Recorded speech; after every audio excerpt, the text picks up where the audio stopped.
So in fly-by-wire, I read the program notes, and you said that there's the stability and the turbulence in there. So how does that relate to the composition and the actual notes that are going on? My literal interpretation of stability versus turbulence is kind of this technique I use throughout the piece, where in the beginning it establishes itself by showing it's a 6/8 note phrase that I continually, at the end of the phrase, I add a dotted eighth and then a 16th note and keep shifting that by one note through the phrase in sequence. So it continually trips you up.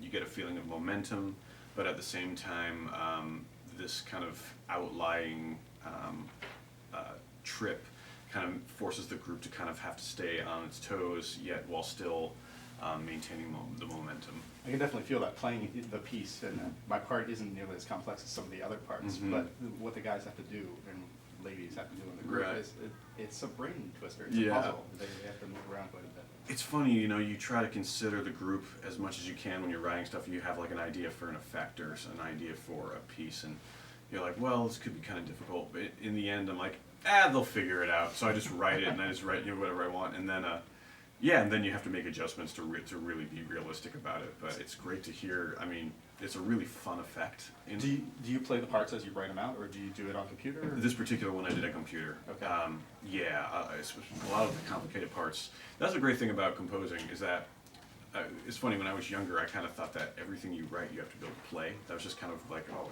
that's just how it goes. But I definitely couldn't play some of this stuff. So it's fun to just write it out, graph it out, and like hear how it all interacts and try to like, you know, corral it in a way where it works, but not necessarily be able to play it. So. Well, it's been an interesting part of the rehearsal process. You taking the program notes at face value and talking about fly-by-wire with the automation and like how the plane is doing the work. Right. And so it becomes this mechanical thing. But then during the first rehearsal, you told us to be more expressive with it. Yeah. And have less of that mechanical element Yeah. too. So. Yeah, I mean, I think it's a good balance because there is enough technique and there's enough content there for it to already achieve those puzzles that you were saying and achieve those effects. And the thing that you really want, or at least that I really want out of this piece, is to have that counterbalance with the real, you know, human expression. Expressing those kind of strange puzzles and ideas. So you don't want it to just be some cold scientific challenge. You want to see how much humanity, you want to bring humanity to these ideas. Well, that's another thing that I think about as we go through this is, you know, that duality between the humanity. We have the acoustic instruments in here, then you also have the synthesizer parts, which have some great colors to them. Yeah. So your orchestration is pretty fantastic, I think, personally. Thank you. I think that the way you draw the colors together, is there some balance with that, some stability and turbulence that you're finding there? Or? No question about it. It's funny, I've come from a place more within electronic music. I'm really interested in new sounds and different kinds of textures. And I'm really interested in, you know, orchestral music and large ensemble works and how they are having a dialogue with that and how seamless it can be. You know, the way I always usually apply synth music and electronic music in an ensemble like this is I have it amplified through amplifiers, through guitar amplifiers. So you get the kind of shittiness that comes along and like the gritty kind ofness that comes along with it.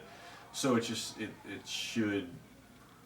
kind of homogenizes its environment as opposed to like playing electronic things through like a backing track and like just having it projected and then you guys play on top. It feels like it's two different realities. So a way that I kind of homogenize the environment is having those play through guitar amps. So it just seems like it's just another instrument, another texture, but it's doing something that's kind of slightly impossible for other organic instruments to do. And it's fun. That's a really exciting terrain to play with. Well, they're fun sounds too. I mean, the synth sounds that you're using are unique. I think they're fun. Something else that came out of that. Oh, the more turbulence and stability, just in large scale, like the whole overall arc of the piece and the form of the piece.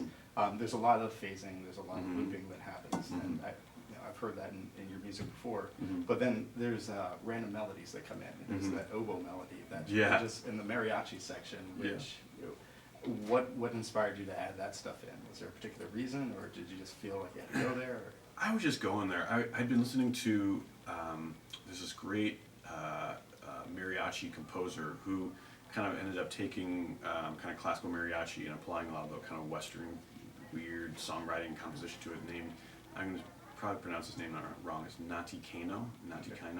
I believe his group is working in San Diego, something like that. I just saw him. It's a mariachi group, in other words, and they're incredible. So I've been listening to that, and I'm a really big fan of Ennio Morricone and a lot of that like kind of 60s soundtrack stuff. And, Nino Rota, kind of quirky, like again, great use of combining electronics and weird sounds with acoustic instruments. So I've always been fascinated with that.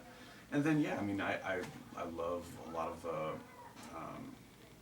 romantic composers and modern and kind of modernist composers. You kind of hear a lot of those elements in that. Yeah.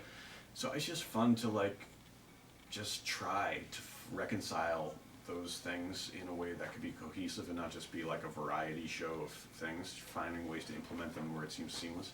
It is funny though, when I heard that oboe line, when you guys played it compared to the demo, it stuck out so much where I was like, oh, that's kind of funny. I was actually, in my notes, I was going to tell Alan, maybe bring that down, bring the oboe thing down a little bit, because it kind of pops up, but it's kind of fun. It's a unique moment. Yeah, it really stands out as being like a change. It's to me, it seems like a pivot point in the piece. Yeah. Things after it are a little different than what were before. Exactly. It's a call to arms for the weirder part of the piece. Yeah. Which, I'm trying to get a piece in my head right, but there's that section right after it, I believe, that is, it's really pointillistic and it almost sounds sort of Stravinsky-esque. We were doing it. Yeah. That section. So how much do you use classical training? You went to Hart, right? Yeah. Correct? Yeah. So do you use your classical influences a lot in your music, or do you use pop influences more, or a little equal? Or? I think it's a little equal. It's, at a certain point when you've been more, really listening and appreciating music for so long, you just kind of grab what's there and fashion to what works. I mean, in some cases you're more, I find myself being more purposeful in my references and stuff. But, sometimes you're just looking at going through your grab bag when you see like a section, you're like, how can I best do it? Oh, it'd be kind of cool if it goes into this mariachi, that'd be kind of fun. So it's, in a way it's less, I don't know, it's less contrived as far as, ooh, it'd be cool to it's like, oh, I want to reference classical this, or I want to do this here. It's more just like a natural application of things that you love, and like, oh, that could be kind of cool. Any particular challenges writing for this type of ensemble, Sinfonietta ensemble, or anything exciting about it? Or? It's really exciting. I can tell you this, one thing that's always, one reason I'm really glad to do this is that I'm very used to writing parts with instrument sections that are doubled and tripled, and that's kind of how I do it with looping as well. I'll loop my guitar 3 or 4 times so it's really thick sounding, so it feels like a whole section. And I'm less, I've had less experience writing for individual instruments that are just, that aren't doubled, where it's just one French horn or one oboe. So when you, in a way, their character pops out a lot more, and you have to be able to write very specifically for those instruments, as opposed to coming at it from a textural standpoint of being able to say, okay, well, there's 4 horns, so when they do this, it'll just be a great effect. And you won't have to do, you don't have to write parts that are very super detailed. You want, if you're working like that, it would make you write more for the sound, the appreciation of having 4 things. So without that, when you're just writing for singular instruments, it makes you way more conscious in a way of the way you're writing for them. At least that's what I've found. So it's been great. It's been really exciting and challenging, because some of these instruments I haven't written for. So well, it's been fun for us. It's cool. Been a great time learning the piece. Cool. And the last question: Are you actually afraid of flying? You put it in. I'm better now. When I fly a lot, it's easier, but it's really funny because when I was a kid, I was obsessed with planes. Like I was obsessed not just with fighter jets or something like that, but with commercial airlines. I had books of all the different airlines from all over the world, the tail fins and when I was young and I would travel with my family or something, I would love it. But then something hit when I was when I was in my early 20s or something, and especially when I was touring a lot, when I was in bands and doing my thing, just touring nonstop. You end up, the whole experience of flying is horrible. It can be horrible. So I go back and forth. I'm a neurotic person.